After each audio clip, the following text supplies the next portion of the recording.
모두가 행복한 미래 정용실의 뉴스 브런치.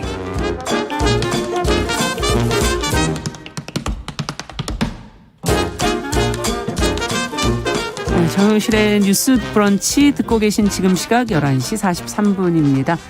잠시 속보 들어온 거 먼저 좀 전해드리죠. 11시 15분에 들어온 속보인데요. 울진군 평지 지역에 호우경보가 발효가 됐습니다. 차량은 이 지역을 지나실 때 속도를 줄여서 운행을 하시고요. 울진군 평지 지역입니다. 침수 지역이나 산간 계곡 등 위험 지역에 있거나 대피 권고를 받았을 경우에는 이 주변에 있는 사람과 함께 즉시 안전한 곳으로 좀 대피를 당부드립니다. 자, 울진군 평지 지역에 지금 호우경보가 발효됐다는 소식 전해드립니다.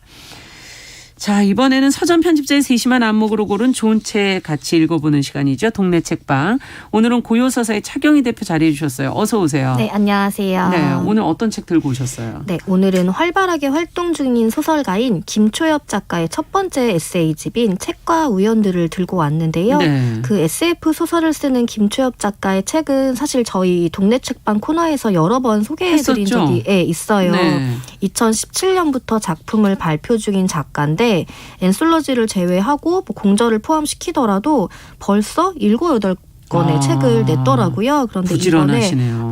이번에 첫 번째 에세이까지 나와서 소개를 해드리려고 합니다. 네, 저희가 기억하는 거는 무슨 SF 소설인데 이제 장애하고 그 기술에 대해서 다뤘던 사이보그가 되다. 이거를 그때 팬데믹 때였나요? 그때? 네, 팬데믹 관련된 소설도 거였죠? 소개를 해드리고 사이보그가 되다라는 논픽션도 소개를 해드리고 그렇습니다. 근데 이게 뭐 5년 동안에 7, 8권 1년에 한 권 이상이라는 그렇죠. 지금 얘기잖아요. 네. 정말 열심히 노력하고 계신 것 같은데 이번 네. 책에는 어떤 내용이 담겨 있는 겁니까? 그 말씀하신 것처럼 얼마나 많은 노력이 있었는지를 이 책에서 가감없이 밝히고 있는데요.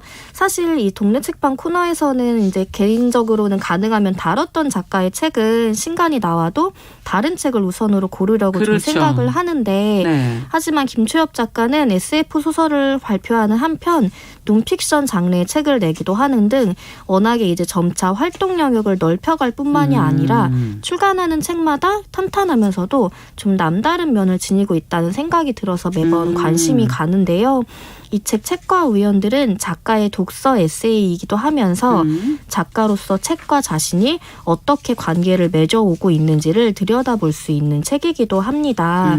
그 보통 말하는 책 읽기 책은 사실 에세이 장르에서 좀 흔하게 볼 수 있는 형식이잖아요. 네. 그래서 더욱더 다른 책과 차별점을 두기가 어렵다고 보고 있기도 하고 저도 이제 개인적으로는 정말 좋아하는 작가나 신뢰하는 작가의 독서 에세이가 아니면 그다지 이제 잘 읽지 않는 편인데 이 책은 이제 소개하는 목록이라던가 형식적으로 좀 남다른 점이 있다고 느꼈습니다. 어떤 게 이제 남다른지 정말 궁금한데 사실 작가들 중에는 평소에 이제 서평을 어디다 쓰시는 경우들도 좀 많고 그래서 보통은 이런 에세이를 내실 때는 그동안 쓴 글들을 이제 묶어서 출간하는 경우들이 이제 좀 흔하지 않습니까? 그 작가뿐 아니라 사실 다독가인 독자들도 독서 에세이를 요즘에는 또 출간하고 있기 때문에 이 분야가 아까 말씀하신 것처럼 차별점을 찾기가 사실은 어려운 분야인데 어떤 부분이 남달랐다고 보시는 거예요? 일단은 앞서 드려야 되는 거는 이 책은 서평집이 아니라는 건데요. 책의 후반부에 김초엽 작가가 자신도 서평을 연재했던 경험에 대해 쓰기도 하고 당시 그 짧은 서평들을 모아서 출간하자는 제안에 응하지 않았던 이유들 그리고 서평 쓰기에 대한 어려움을 솔직히 털어놓고 있습니다.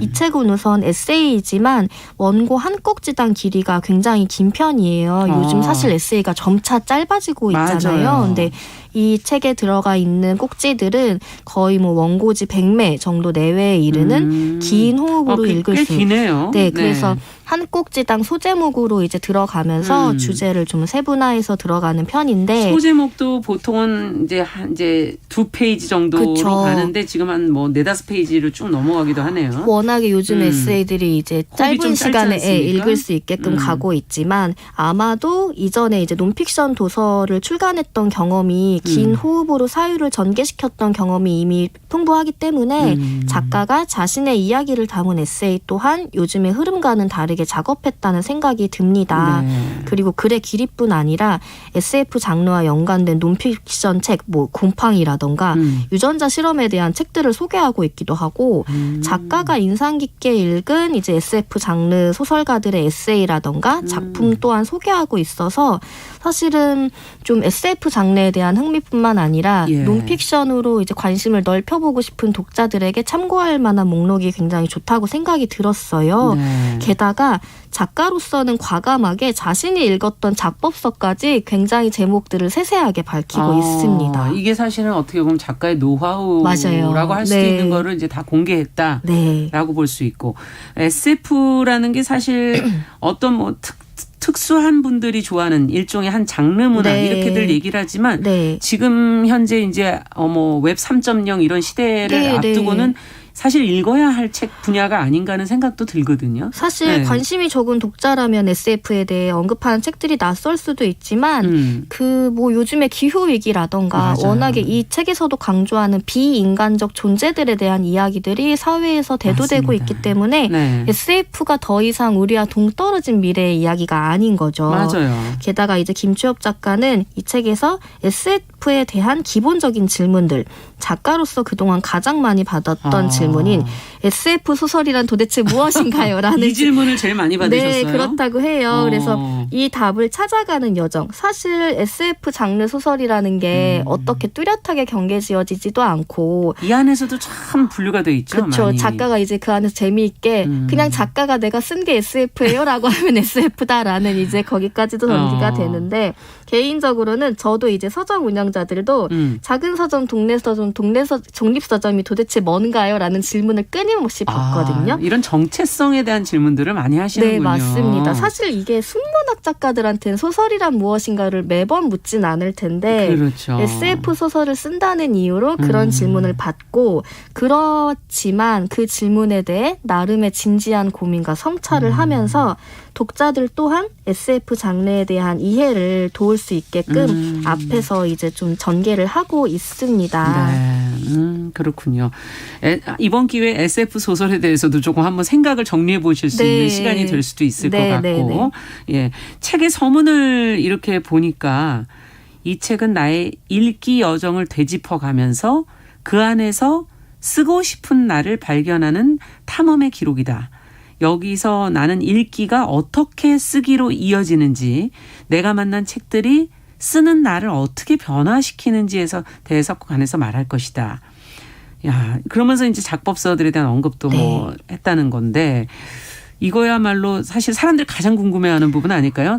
작가들에게 그쵸. 독자들이 가장 궁금해하는 건 당신은 어떻게 읽어서 어떻게 그걸 쓰기로 만들고 있는가. 네. 사실 떠올려 보면은 그런 질문들을 작가한테 많이들 하시잖아요. 그렇죠. 그런데 대부분 작법서 안에는 답이 없다라던가 여러 가지 경험이나 여러 가지 장르의 책들을 섭렵하기를 좀 우회해서 말하는 답들을 많이 들었는데 그렇죠. 이 책에서는 굉장히 속 시원하게 소제목에서 정말 참고했던 책들을 다 밝히고 있고 여전히 인물에 대한 뭐 설정이 막힌다거나 이럴 때 참고하는 챕터까지도 얘기를 하고 있어요. 대단하네요. 네, 그래서 작가는 자신이 썼던 소설이 어떤 과학책들의 영향을 받았는지, 어디서 아이디어를 얻었는지에 대해서도 굉장히 구체적으로 쓰고 있고, 특히나 논픽션 작업을 할 때 빚졌던 다른 문헌들에 대한 감사를 표하기도 하는데, 작가가 굉장히 재밌었던 게 소설도 배워서 쓸 수 있답니다. 이런 말들을 작법서들이 자신에게 해준다는 고 얘기하는 대목이 있어요.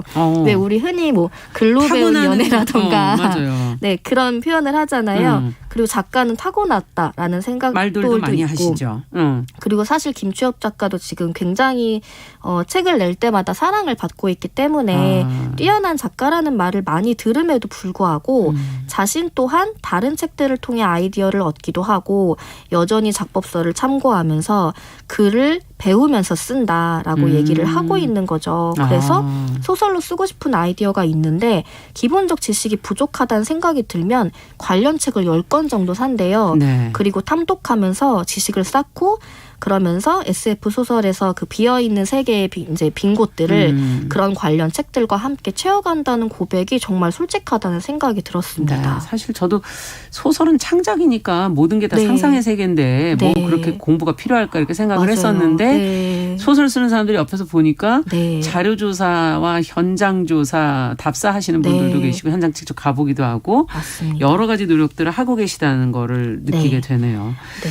야, 정말 공부해서 하는 거네요. 맞습니다. 게다가 이제 김추엽 작가는 화학을 오래 공부하고 연구원으로 일했던 경험이 있기 때문에 네. 기본적인 과학 지식이 탄탄하다라는 이미지가 있는 거죠. 그러네요. 하지만 작가는 이 책에서 그 이미지를 벗어나서 자신 또한 모르는 지식들을 아는 것처럼 꾸며내기보다는 다른 사람들의 저작물에 큰 도움을 받고 있다고 말을 하는 겁니다. 솔직하네요. 네, 그래서 소설을 쓰고 싶거나 글을 쓰고 싶은데 내공이 자신이 빈약하다고 생각하는 독자분들에게 굉장히 응원이 될 것 같아요. 마치 이제 무리의 백조가 어떻게 발을 접고 있는지를 곽강호 씨 빨리 드러내시고 안 있기 좋으면 때문에. 깔아앉아요. 네, 그리고 또 거기다가 네. 소설은 나에게 아는 걸 쓰는 게 아니라 쓰면서 알아가야 한다는 걸 알려주었다라는 고백이 야, 이 말도 나오는데 멋있는데요.